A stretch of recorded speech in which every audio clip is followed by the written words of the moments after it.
کہ جب میں استاذ العلماء کے قدموں میں بیٹھا تو میں نے دور حاضر کے متعلق جو چند ایسے معرکۃ الآراء مسائل فی زمانہ پیدا ہوئے ان کے متعلق ڈسکس کیا، جس میں بانی تحریک صراط مستقیم ڈاکٹر اشرف آصف جلالی صاحب کا مسئلہ تھا،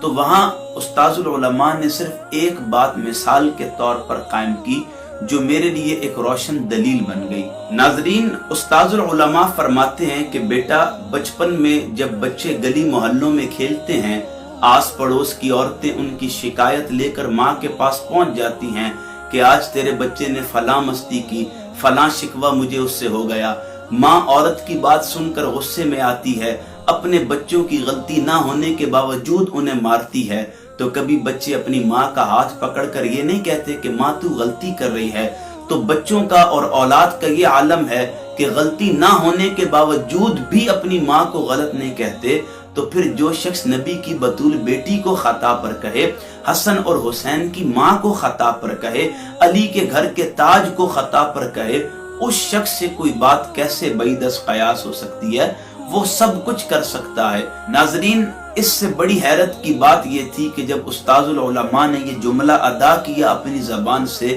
تو ان کی آنکھوں سے آنسو جاری ہو گئے، اور یہ اس بات کی واضح عکاسی تھی کہ دل میں آل نبی،